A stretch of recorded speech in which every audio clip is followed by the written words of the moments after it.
So we've got folks joining us, and this is just going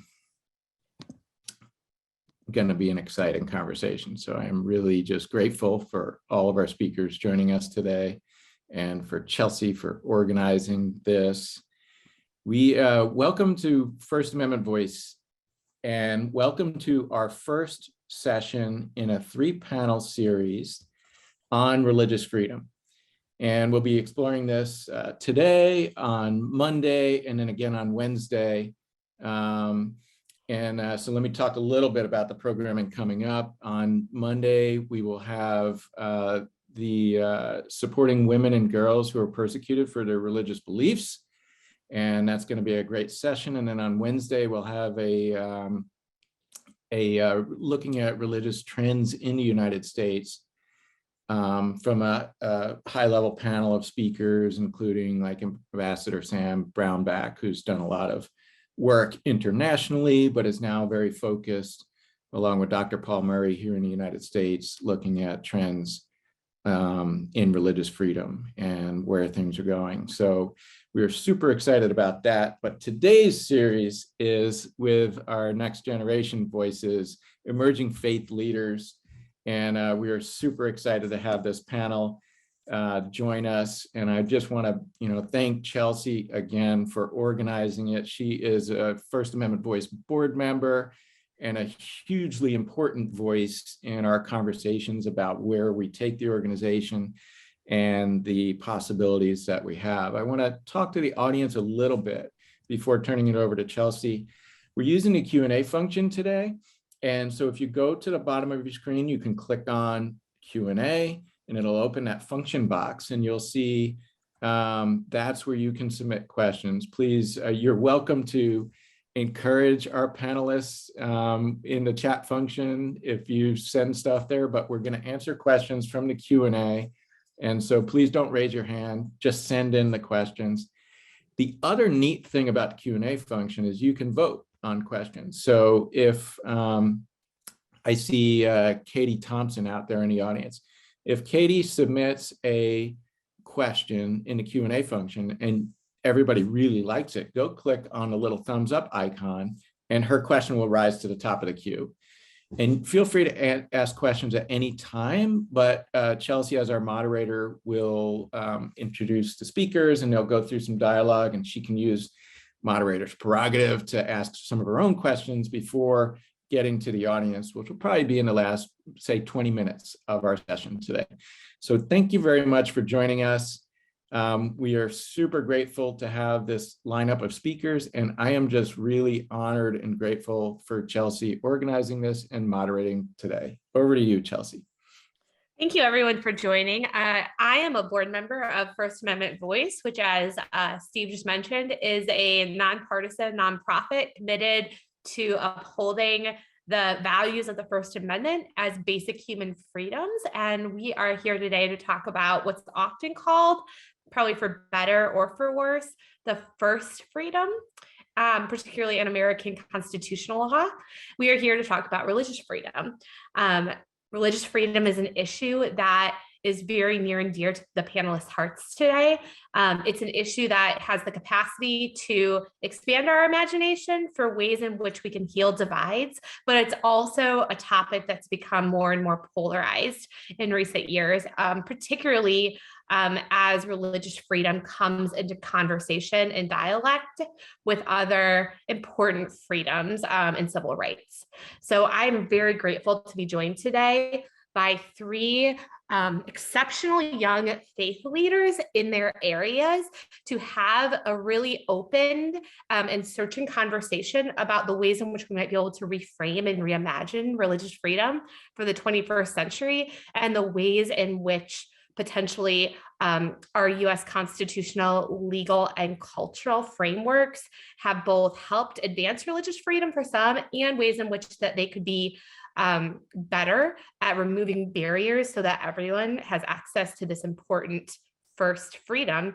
I will say just one thing. We do not have a agreed upon working definition of religious freedom for this session today for a reason. We really want the panelists to be, and the audience to be, open toward exploring what is a conceptual framework for religious freedom that allows us to catalyze human potential and human dignity while also recognizing that other interests and rights exist, and we have to work together to support love and solidarity in the public square. With that in mind, though, I'm going to just offer a couple of elements that this panel and I have discussed leading up to today's webinar that may frame some of the concepts for what may be part of a definition of religious freedom. So when we think about religious freedom, we often think about individual freedom to practice explicitly religious, especially worshiping activities in the context of our homes or our churches or synagogues or mosques, etc. This freedom is often considered to be something that is related to the explicit acts of worship, prayer, meditation, fellowship, things that are associated with explicitly religious activities. While this is certainly part of the definition of religious freedom, the panel today will also consider the capacities and limits of religious freedom and spiritual freedom as it relates to the human capacity to explore the sacred, not only in traditional ways or ways that may align with maybe white Western Protestant notions of religious freedom, but what does it mean to view religious freedom through the most expansive lens? What does it mean to consider a collective vision of spiritual freedom? What does it mean when our religious or spiritual beliefs call us to engage in activities that may not appear explicitly religious, like service or advocacy? And what does it mean to consider religious freedom in light of the pluralistic society in which we live and the very different definitions of human flourishing that we are pursuing based on our own sacred animating beliefs? Sometimes those are theistic and sometimes non-theistic. So that's just a little bit for you to think about as we consider this. I think what we do have consensus on in this panel is without the voices of young leaders in this conversation, without really listening to the next generation, we are not going to be able to forge a path forward based on empathy and shared values that considers the complexities, opportunities, and also threats that religious freedom both faces and poses to our modern pluralistic communities in America and largely abroad as well. So I'm going to start today by just asking each of the panelists to tell a little bit about themselves. We're joined today by Omar Peterman, who is a director with the IDEOS Institute. He's a rising Gen Z/millennial, right on the cusp, leader and budding author. He's been mentored by Eboo Patel and Asmaudeen and other leaders at the intersection of faith and public life. So Omar, I just wonder if you could share a little bit about your story and kind of the why you agreed to show up today and talk about how religious freedom relates to our current moment and your work. Yeah, absolutely. Thank you all for having me. It's really an honor to be here and to be considered among these fellow panelists who have done such incredible work. As Chelsea mentioned, my name is Omar Peterman. I was born in Delhi, India, and adopted when I was an infant and raised in the cornfields of a small Polish Catholic town just outside of Green Bay, Wisconsin. And so you can imagine I was a bit of an outsider growing up. My vocational journey certainly begins in those roots, but really takes form in high school, where I became a Christian, entered into the Christian community, and shortly after found myself on staff at the church that I had grown up in, that my parents had brought me to all my life as a worship leader. And so I was a sophomore in high school and leading worship along with a couple other worship leaders on staff in front of thousands of people, and not knowing much about the Christian faith, not knowing much about theology, but still put in this position. And after 3 years there, my sophomore through my senior year of high school, I did that and discerned some sort of call to ministry. I didn't know what that was exactly, but I knew I wanted to move in that direction. And so I ended up moving south to Chicago, downtown Chicago, where I attended Moody Bible Institute. And you can tell one common theme throughout the few things I've said so far is that I have resided in predominantly white evangelical spaces growing up. And in these spaces, I was both implicitly and explicitly told that Indian identity and Christian identity cannot coexist within the same person, that I would have to choose between my Indianness or my Christian faith. And so that started me a lot of questions about faith, questions about people who looked like me, people who I didn't know well because I resided in predominantly white spaces.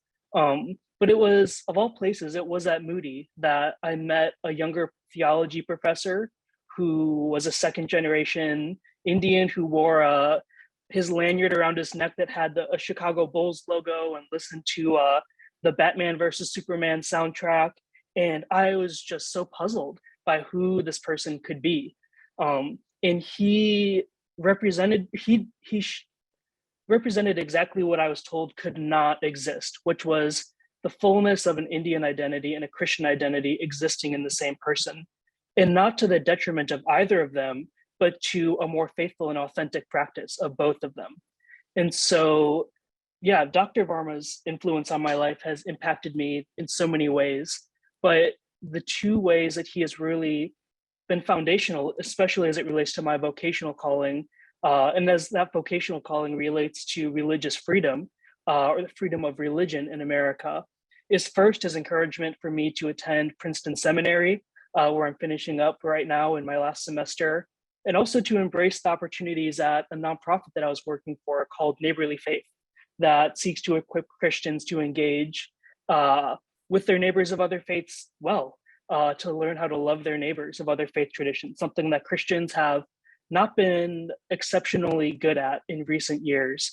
And so my time at Neighborly Faith put me in conversations with folks like Chelsea mentioned, Asma Udin and Ibu, Micah Fries and Matt Kaming, and so many other people who I've learned from as someone new to this field, as someone who was eager to learn. And they were so generous in allowing me to be a conversation partner with them as I was trying to understand more about the landscape of religious freedom. And then Princeton, of course, provided such a robust theological and biblical framework in which I could better understand the role of Christian faith among other faith traditions present in the United States.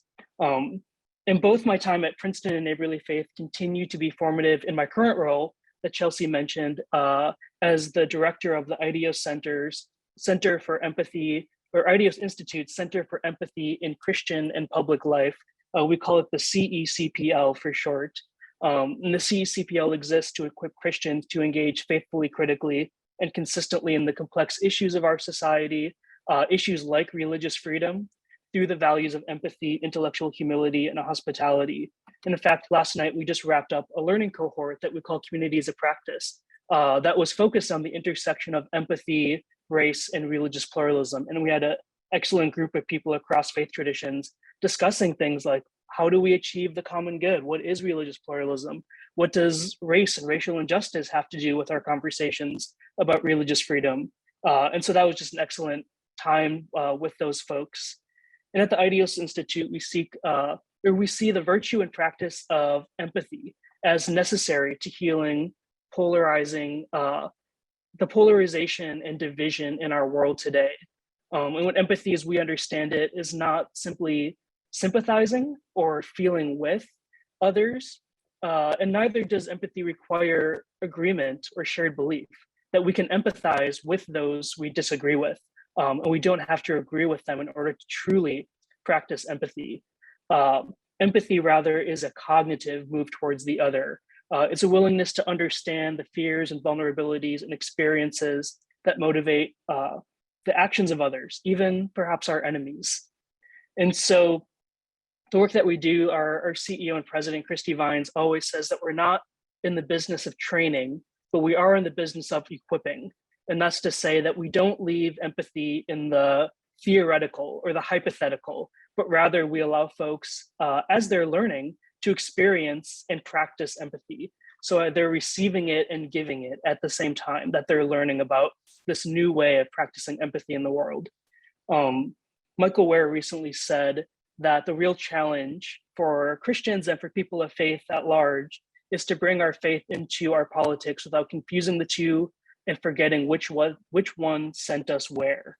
And I think empathy helps us do this because as a Christian, my practice of empathy is grounded in the New Testament and the teachings of Scripture, and the Hebrew Scriptures as well.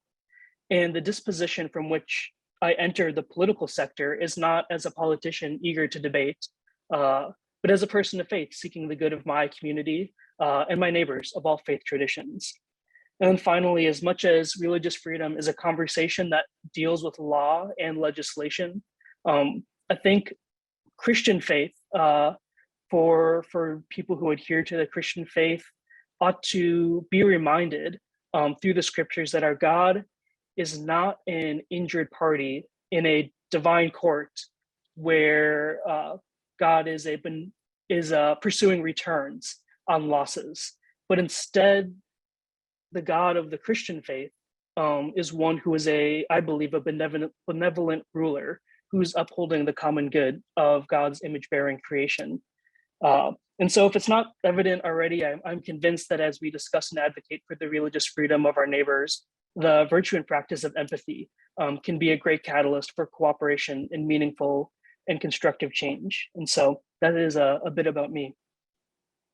Yeah, and I'll just plug Amar, you have a new book that's going to come out in the coming years, perhaps. And also you were a important contributor and writer to the work of Asmuddin, who used a framework that very much centered on empathy to advocate for conservative Christians and Muslims to heal divides and advocate for religious freedom, not just for themselves, but for the religious other, including those that they kind of fundamentally theologically disagreed with. And so I really appreciate your kind of framing of empathy as a kind of a source for not necessarily finding common theological ground, but finding common ground in pursuing kind of the right to be wrong, as Beckett Law would say, in religious freedom. Okay, I'm going to go to Yasmin Arrington. Sorry, Yasmin. So Yasmin, I had the privilege of meeting this powerful young female leader in 2020, but it feels like longer. Yasmin served as a Sacred Sector Fellow for CPJ in the summer of 2020 during kind of the launch of what we thought would be a brief pandemic. And 2 years later, I'm still in awe of how Yasmin's work has been just so consistent and a pouring out of the fruits of the Spirit for the work of justice in the world. Yasmin, I will let you share your own story, but I just want to say that Yasmin is a founder of an organization that's called Scholarships that she founded when she was 16 or 17, so high school, to essentially help provide and raise the funds and also the kind of emotional, social, and spiritual resources that young people who are children of incarcerated parents need as they are pursuing college educations.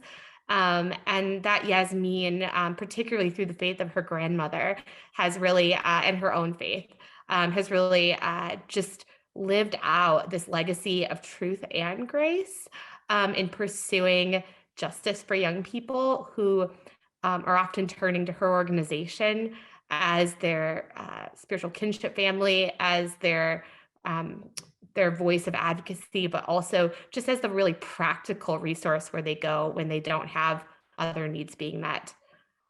So Yasmin, I'm sorry, I want to let you introduce yourself. I want you to tell your story and maybe just share a little bit about why religious freedom matters for your work in the world. Absolutely. Well, hello, everyone. And it's always great when I get the opportunity to be amongst friends and spiritual friends and my First Amendment Voice family and CPJ, Center for Public Justice, and others. Let's see, where do I start? Well, and Chelsea, that was an awesome introduction. So there's not too much more to add to that. I think you did a great job summarizing sort of kind of how one of the major ways that I feel that I embody religious freedom in my daily life and work within the community and the nonprofit sector and within education. My name is Yasmin Alexandra Arrington. I was born and raised in Washington, D.C. I was born within the city, D.C. proper. I was raised primarily by my maternal grandmother, who Chelsea mentioned, just an amazing woman who was able to make, I don't know what the saying, a dollar out of 15 cents. I mean, she raised 3 grandchildren by herself. My mother passed away when I was a freshman in high school when I was 13 years old. And I watched, I was too young to really understand what I was witnessing, but my mother struggled severely with depression and even bipolar disorder and addiction, alcohol abuse and addiction. And my father is, has some similar challenges, has dealt with, grief and depression, trauma, and also alcohol and drug addiction. And my father has been in and out of jail my entire life. And my grandmother took my brothers and I faithfully to church, literally nearly every single Sunday. Almost, even if we were sick, almost we were there unless we had something real crazy like the flu. Otherwise, we were in church, and we were in Sunday school. We were in, church activities. I was just engulfed in a religious community from birth. And that is really the foundation of my belief in religion.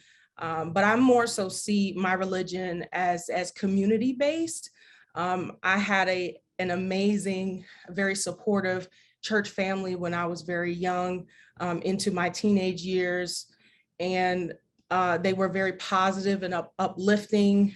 And those are my fondest memories that have really, I believe I'm essentially replicating what was shown to me out in the world, and really working hard to provide a sense of community, true community. And this old adage that goes, it takes a village to raise a child. And that is still true. And without community, sometimes our young people can be lost if they don't have exposure to different thoughts and ideas and people and places. So community is very important in a number of different ways, particularly for our youth and our elderly, and our mothers and so on and so forth. What brings me to this conversation, I think today, is, although I think the image of an African-American woman who is a Christian is not an unfamiliar image, but I think even to this very moment in time, in the 21st century, we're often still very misunderstood and still suppressed in various ways. And one thing that I have noticed, I grew up in the Baptist Protestant sub-denomination, and I've also, in my early adult years, have been involved with the AME Protestant denomination.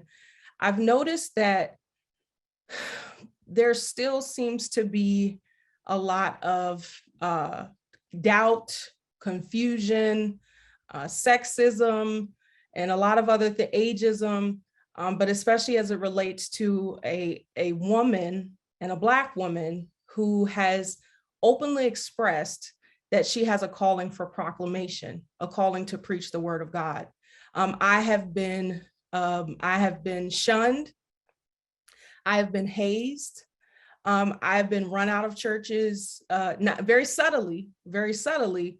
And so I have found myself regularly struggling with finding my voice and making and praying that it is in alignment with God's will for my life, but that it is also unadulterated, you know, that it is loud, and that I can somehow make, I don't know, maybe help to change hearts and minds, to be a little more open-minded to hearing voices and perspectives that we typically don't hear. And then I'll say the last thing I'll say is, since, you know, we're name dropping some of our favorite religious leaders and thought leaders, the late Dr. Kane Hope Felder, who is one of the giants within Christian theology, has published many books. He would always call it, you know, reading the Bible from the margins. So the people that we rarely hear from, their voices are there, their stories are ever present and have impacted the way that we do, you know, religion and civic engagement and all of those things, but we just rarely hear those stories. And so what I want to do is make sure that I control my narrative, that I tell my story. No one else is going to tell my story for me. I want to say that I was there, but to also help make progress within the religious sector, faith sector, and you know, help us to move more towards a world in which we're not limited. I mean, I love my men, I really do, and they bring so much value into the world with their own perspectives. But we have a long way to go in terms of valuing women's voices, especially if they're younger within our faith and religious spaces. Thank you so much, Yasmin. I just wanted to kind of pick up on how you highlighted that you even kind of touched on this tension internally within your church, right? Where the church might have the freedom to decide kind of the leadership structures, and they should have the freedom. And at the same time, you kind of have the freedom to then decide if that's a church that's welcoming to you and reflective of your faith convictions. And I also just really appreciate what you said about the ever-present stories at the margins of our biblical narrative, as the Bible is a unified story that leads to Christ.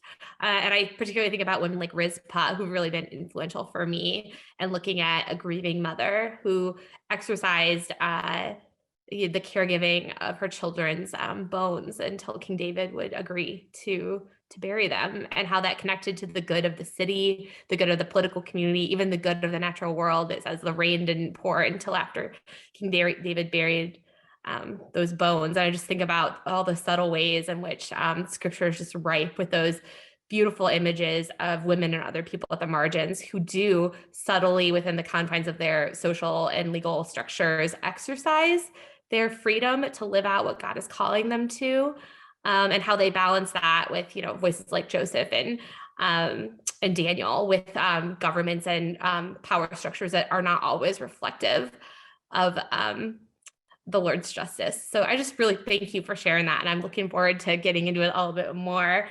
But I want to also introduce our last panelist, not least at all, Reverend Kerwin Webb. Kerwin Webb is a friend of the Center for Public Justice, where he has served as a Sacred Sector Fellow. He's also edited the Public Justice Review. He's also a Princeton seminary graduate, recent, as is Amar will be soon. And Kerwin actually serves as a pastor right now at a Baptist church in New Jersey. Also serves in a role with Interfaith Neighbors. He has his own consulting firm. He's been involved with the NAACP. And I'm sure I'm leaving other really important elements out. But Kerwin, I wonder if you could just share a little bit about your story. Oh, importantly, Kerwin has also taught on this very important topic of religious freedom and what it means for faith-based organizations and individuals to have the freedom to fully live out their faith.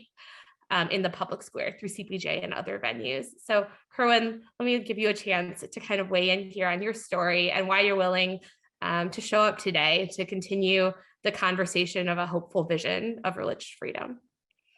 Hi, thank you, Chelsea. And it is so wonderful to be on this panel. My vocational story is one that I sort of took a circuitous route to get to where I am. If I'm being honest, when I was younger, I had no idea or no intention of ever doing any type of work in or through a church. Some of the issues that Yasmin surfaced were some of the reasons that I had a chip on my shoulder against the church. But as fate would have it, as God would have it, I had a calling on my life. And so even though I tried to run when I was younger, I ended up running into a brick wall until I started running towards God. And so my vocational journey started when I raised my hand and said, God, I know you have more for my life than what I'm doing now. And that led me into volunteer work, that led me into the nonprofit space. And that opened up a whole lot of doors. I was volunteering with Habitat for Humanity, and I started attending the church that was hosting me while I was doing my volunteer assignment. And that's when things started to change for me. I became involved in youth ministry. I ended up being led to Princeton Seminary. I graduated from the seminary. I got in connection with the Center for Public Justice, with the Sacred Sector Fellowship. And I really tell people that I learned who I was through this process. I work with Interfaith Neighbors right now, which is a nonprofit organization that does community development and workforce development training, really giving back to people. One of my things, I did not want to go to seminary. It was not a desire of mine. And because it was too heady for me, right? Not as far as I couldn't do the work, but I was desiring an embodied theology, not just a professed theology, right? And so I wanted to make this God real for people who would not go to a seminary and would not read the books. And so I had to live out my faith. And CPJ was one avenue that opened doors and allowed me to really serve in places where I can meet people on the ground and really help them to understand this God that is so mysterious if you haven't been properly introduced. The work that I do with Interfaith Neighbors and the NAACP and the Social Justice Coalition, it actually allows me to bring all of the gifts and talents that God has brought, that God has imbued me with, and share them with everyone else so that I can help love my neighbor as myself, right? So that I can help in my little way to bring about flourishing and shalom in the world. And so I said yes to this because I do believe that with all of the problems and challenges that our faith-based communities have the capability and the capacity to really transform the world for the good. Religious freedom as a concept, as a construct, is one of those ways that I think that we can really get at some of these intractable and entrenched issues. And so any conversations about it, I believe, can only help because, and I hope we get to it, that it has a stigma. When we talk about religious freedom, there's a stigma to it, and it seems like it's only for certain people. And that challenge needs to be changed so that those who are in faith-based religious organizations or institutions can really take up the mantle of religious freedom and start pushing against those things that oppress and marginalize even within our own churches, right? So it is not just, I look at it like this: religious freedom too often is used as a tool and a weapon, and it is not used as a shield to prevent certain things. And I think that this conversation opens up a lot of opportunities to help people to understand differently. And so that all of those who believe that we were called and created to do good in the world, we can do God's justice. So I'll leave it there because I think the conversation that we'll have will be so much more greater than me blabbering on about stuff that I've done. That's wonderful. So I'm gonna open this up to any of the panelists, but I'll call on one of you if someone doesn't volunteer. So we've talked a little bit about, what are the conceptual elements of a working definition of religious freedom? Other kind of linguistic concepts that orbit religious freedom these days are freedom of religion or belief, freedom of conscience, even spiritual freedom. And what is remarkable to me about each of you is that I think if we're talking about a private conversation, the four of us don't agree about everything politically or theologically, probably. Yet you each have had a certain level of religious freedom as a precondition in your own lives, even amidst each of you have had marginalization and injustices too, to live out what you believe to be very true about God's love, and to live out how you feel called to God's love, whether it be in empathy and compassion and communities of practice, Amar, or Yasmin, the love of your grandmother as reflected in God's love, and how you work with other children of incarcerated parents, and the beauty that you bring is having had that personal experience, Kerwin, and all the ways you just mentioned. So I wonder if any of you are willing to talk about how you navigate that seeming paradox between religious freedom as this necessary precondition to living out your own sacred animating beliefs in the world, and realizing that that same religious freedom might lead Yasmin to, as a participant has asked, lead to a church having the freedom to potentially, leave out voices in leadership, for example. How do you hold those two together and say, I still defend religious freedom, and I want to use my religious freedom to advance change and transformation within structures I might not agree with?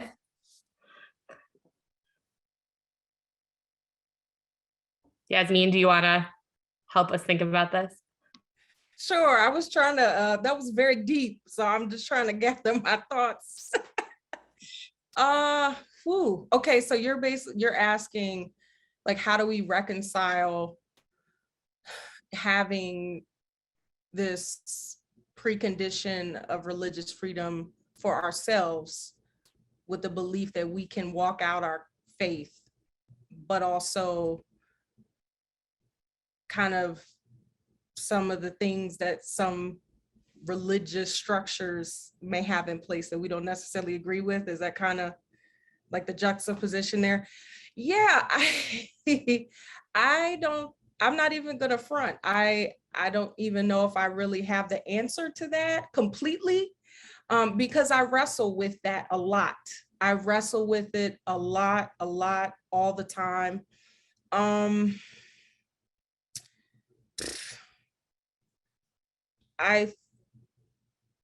don't even know where to start. I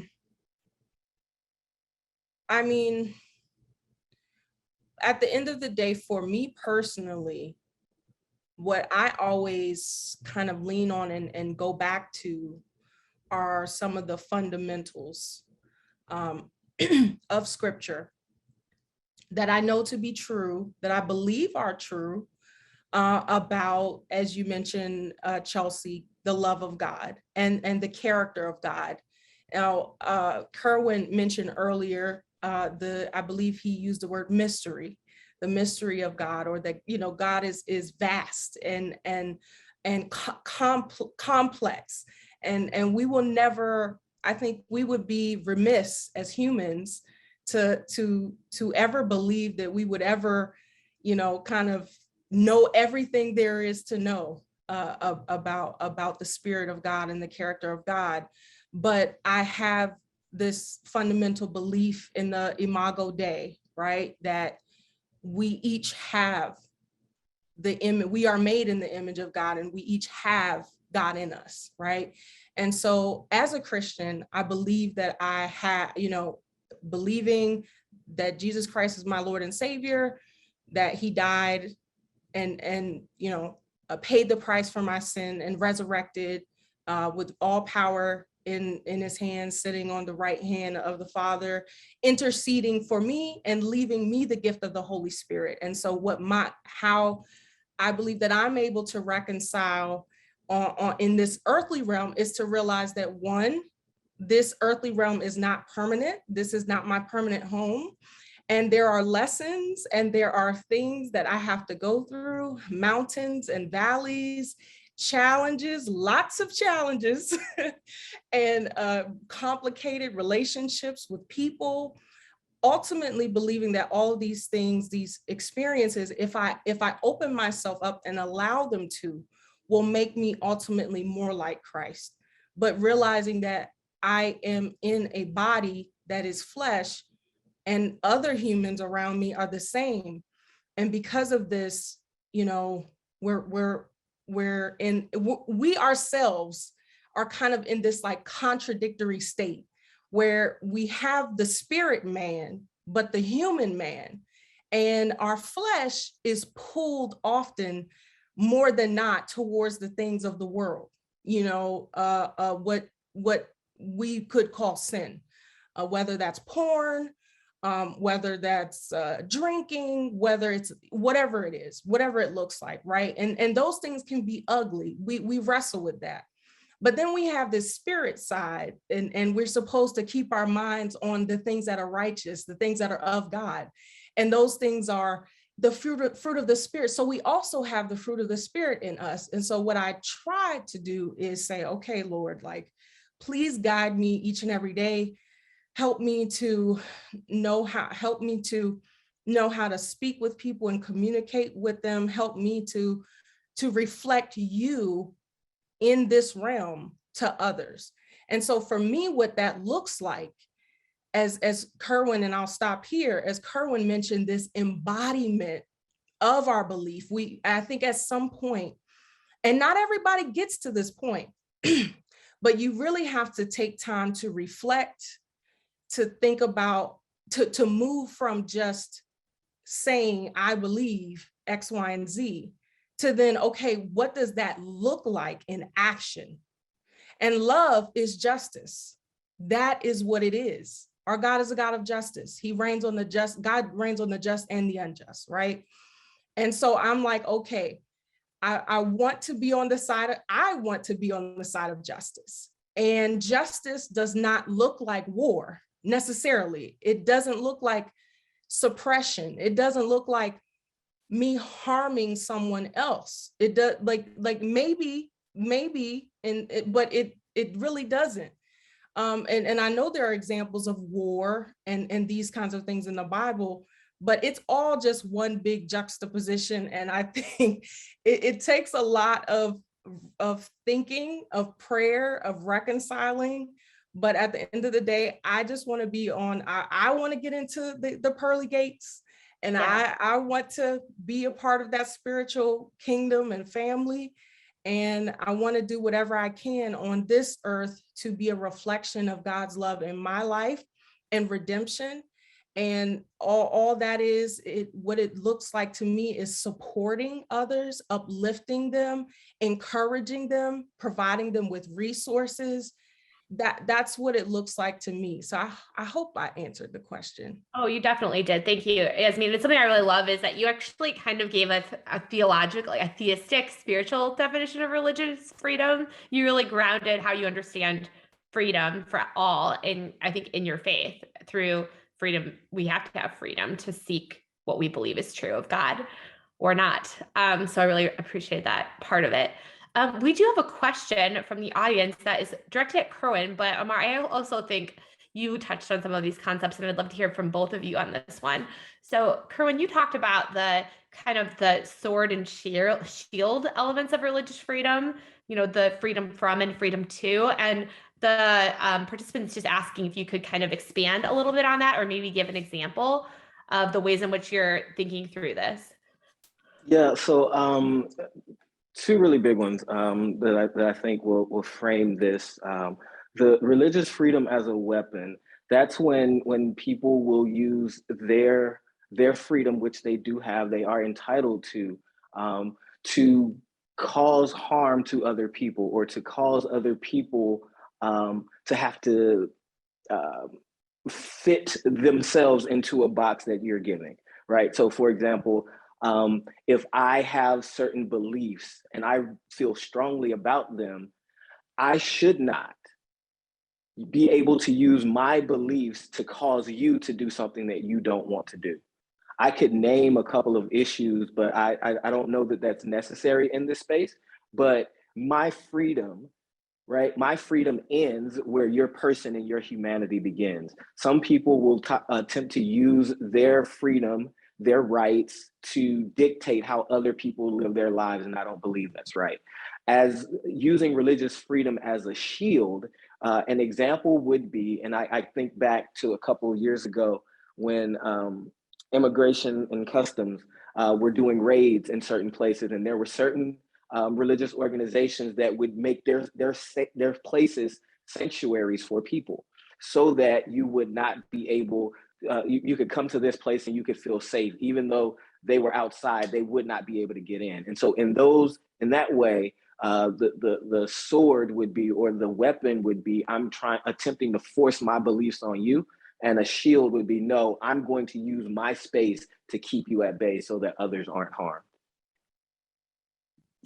Thank you so much, Kerwin. That's super helpful. I appreciate the complexity of your examples too. And Yasmin, I just appreciate that you brought up, something that probably we're all thinking and praying a lot about right now, which is the situation right now with our country, with the globe, with Ukraine. And war is kind of a quintessential example of a situation in which there may be a public governmental necessity in certain instances for seeking force. Yet, at least in the context of America, going back to our founding, we've acknowledged the freedom of passiveness based on the religious beliefs to have an exception for to honor their sincerely held religious beliefs and not kind of go against them. Kind of with that in mind, Amar, I'm wondering how can you maybe give us an applied example of how empathy can help frame a religious freedom challenge where perhaps two people of different faiths do not agree about theological truth claims, yet they agree that they have to uphold the freedom of the other, even to seek what they believe is a wrong path. Yeah, absolutely. Maybe the best way to do this, offer kind of a preface comment and then dig into some of what Kerwin was talking about in terms of Christianity or religious freedom being used by a majority faith tradition in an incorrect way, and then move into that example of what that then means for us. I think religious freedom in its most ideal expression is not only the legal permission for all of us to practice our faith freely, but the celebration of that reality, the celebration of the diversity of faith traditions in our nation, and the perspectives and questions and cultures and blessings and critiques that they bring to our country as a whole. I think that is ideally what religious freedom can offer us. But in a pretty popular book written by a white evangelical scholar, I think in 2020, on religious liberty and religious freedom, he says basically in the preface or in the introduction that religious liberty is not about treating all religions as equals. It is rather about giving individuals a space to figure God out. And I read that and I was like, it's such a fundamentally flawed understanding of religious freedom. And I think the best way to summarize my thoughts there is that for majority faith traditions like Christianity, we can suggest that that is the case. We're simply free to figure out God for ourselves. But for minoritized faith traditions, for those who are not in places of power, who do not have their faith tradition represented in spaces of decision making, religious freedom is the tool or the means of survival by which they can practice their faith without fear of persecution. And even still, persecution often comes. And so I think religious freedom requires a robust understanding of the minority, the ethnic, cultural, or religious minority experience. And that's where I see empathy playing in, the desire to know that, not to agree, to say, I have, Muslim neighbors and I don't theologically agree with them.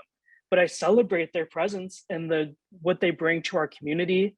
I freely offer or encourage their freedom to worship, and join them in observing the way that they worship, and then be able to have conversations. And so I think that is where religious freedom, to use Kerwin's language of it being a sword versus a shield, when it's used as a unifying gift to us rather than a weapon to point at others and say, I have, as if it's a zero-sum game where if either I get to express my freedom of religion or you get to, but if you are, then I am being oppressed somehow. Instead, I think we can, to use Eboo Patel's illustration, imagine the religious and social landscape of America as a potluck rather than a melting pot.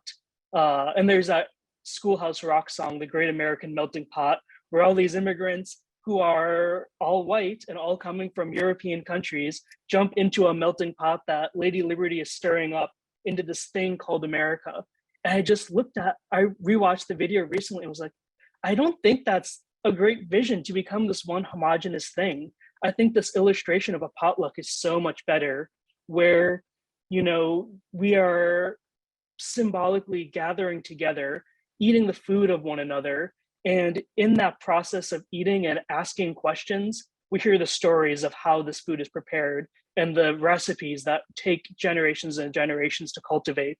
And I think that is a part of religious freedom that can be really beautiful, to be present with those of other faith traditions and ask them about the history of their faiths, and to learn from them, to know that they have something to offer to us as well, that we as Christians don't have all of the answers to society's problems, and that we have much to learn from our neighbors of other faiths, and religious freedom provides an opportunity to do that in an incredibly beautiful way. That's really powerful, Amar, and I love the image of the potluck, because it's essentially saying, like, we're recognizing, like, you're coming as you are. We're not trying to assimilate you, as Yasmin just smartly pointed out in the comments. So Yasmin, I wonder if you could just maybe respond, or Kerwin, a little to some of the points that Amar was making, because you guys are kind of in conversation with yourselves at this point, but I'm moderating it. So I just want to invite you each to respond or expound upon what Amar just offered before we close. Kerwin, I'll let you take that. Yeah, I love the idea of a potluck, because that means that it symbolizes, or it gives me the imagery that everyone has agency and everyone is bringing what they want to the table. And what I think this sort of also can tie into Christine's question about religious freedom in terms of understanding Native American spirituality, Buddhism, Hinduism. What are the implications? It's that we have to be less afraid of that which we don't know. And we have to bring our intellectual curiosity and our empathy to learn.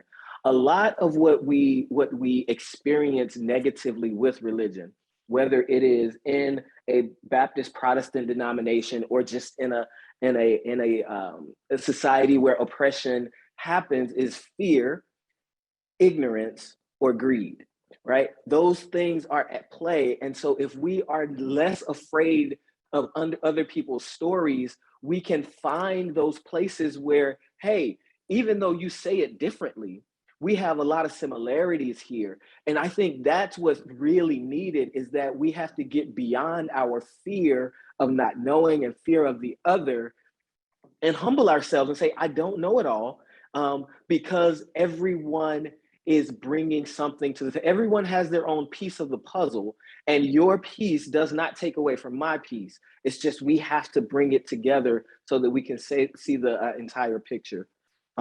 Yasmin, I want to make sure that I leave some time for you though. No, I completely agree. I don't have anything else to add. Well, I mean, I put it in the chat so I think I'm basically echoing what you both are saying, and Kerwin, especially that the final comments that you made about not fearing the other, and also not judging what we don't know, and what we're not familiar with. And so I was just saying that in the comments, I think we have to be careful as a nation, as people, especially Protestant denominations, not to carry religious freedom as with a superiority mindset or complex that my religious freedom or my belief is better than yours, and oh, I'm better than you, and all this kind of stuff, because that is where those isms kind of, these stereotypes and ideas of people, which often is tied to the fear and the unknown of the othering.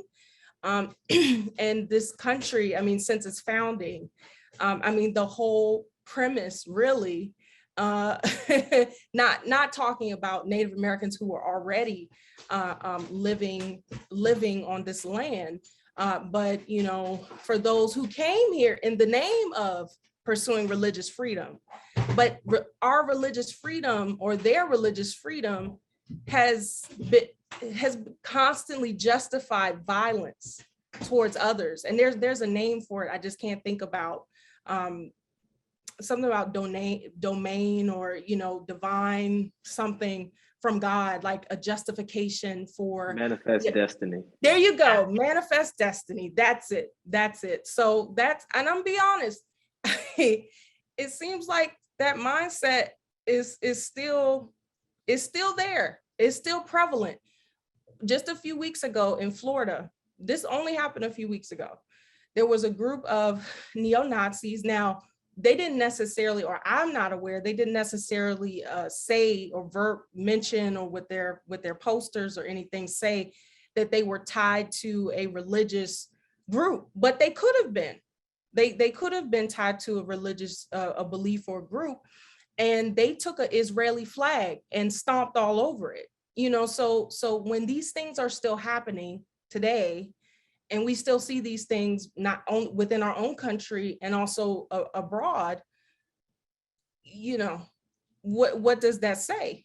we've definitely got we've come a ways, but we definitely have a long way to go in terms of this kind of our hopeful vision for the future of religious freedom. It could be, instead of crippling, it could truly be freeing.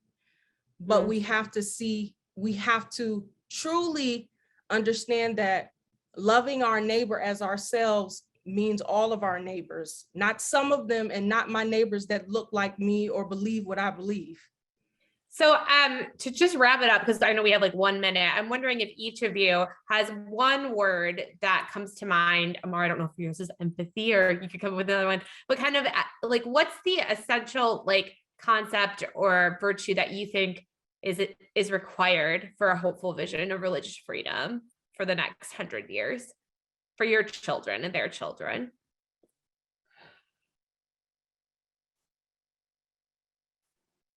Say love.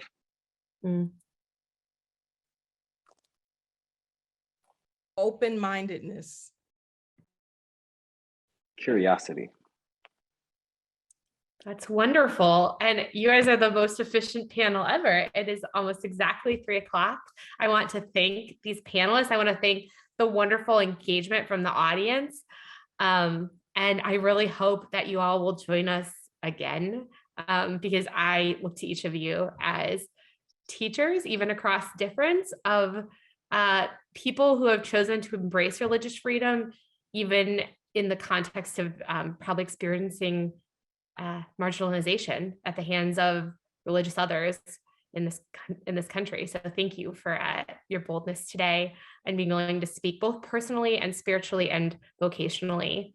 I think this amazing panel, and if you guys are the future of embodied religious freedom in the country, I'm excited about what that future looks like.